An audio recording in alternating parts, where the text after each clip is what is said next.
আজকে সকাল থেকে চিন্তাই করে যাচ্ছি কি করব। অনেক কিছু ভাবি, ভেবে অনেক সময় মন খারাপ হয়ে যাচ্ছে, ভয় পাই ভবিষ্যতের কথা ভেবে। কি হবে, কি হতে চলেছে আগামী দিনে। বর্তমান তো ভালোভাবে কেটে যাচ্ছে, কিন্তু ভবিষ্যতের চিন্তায় উদ্বিগ্ন হয়ে উঠি, মন অস্থির হয়ে ওঠে। সান্ত্বনা দেবার জন্য কাকে বলবো মনের কথা। এখনকার ছেলেমেয়েরা ওই বর্তমান নিয়ে থাকতে ভালোবাসে, নিজের মতো চলছে, কাজে ব্যস্ত তারা। মা বাবার কথা কজন খেয়াল করে যে মা বাবার মনে কি চলছে, কি কষ্ট, কি দুঃখ।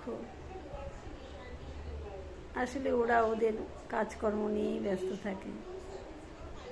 আমরা ছিলাম ওই রকম, মার মুখ কালো দেখলে বলতাম, মা কি হয়েছে তোমার, তোমার কি শরীরটা খারাপ, মন খারাপ, কি হয়েছে। সেই যুগ পাল্টে গেছে। এখনকার ছেলেমেয়েরা ভীষণ ব্যস্ত, ভীষণ ব্যস্ত, সময় নেই মা বাবার দিকে তাকাবার। আসলে ওদের দোষ না গো, আমাদেরই দোষ। আমরা একটা সন্তানে বিশ্বাসী। এখন আমরা 5 ভাই বোনের মধ্যে বড় হয়েছি, ফলে আমরা দেখে দেখে বড় হয়েছি। প্রথম জনের সব কিছু দেখে দ্বিতীয় জন বড় হয়েছে, দ্বিতীয় জনেরটা সব কিছু দেখে তৃতীয় জন বড় হয়েছে। এইভাবে আমরা ভাই বোন মিলেমিশে ভাগ করে সব কিছু এগিয়ে নিয়ে গেছি জীবনটাকে।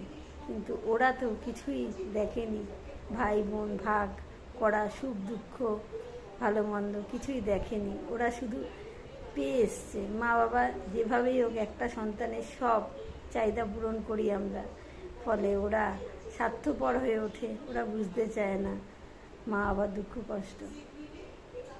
অনেক সময় বুঝেও ভাবে আর কি করব, যা হচ্ছে হোক, এই হলো ব্যাপার। তবে হ্যাঁ, তোমাদের ভবিষ্যতের জন্য চিন্তা করে মা বাবা অস্থির হয়ে ওঠে, কারণ তোমরা নিজের ভবিষ্যতের কথা চিন্তাই করো না। একটু বুঝে শুনে চলো, টাকা পয়সা খরচা করার সময় একটু ভেবে চলো, ভবিষ্যতের জন্য সঞ্চয় করতে হবে।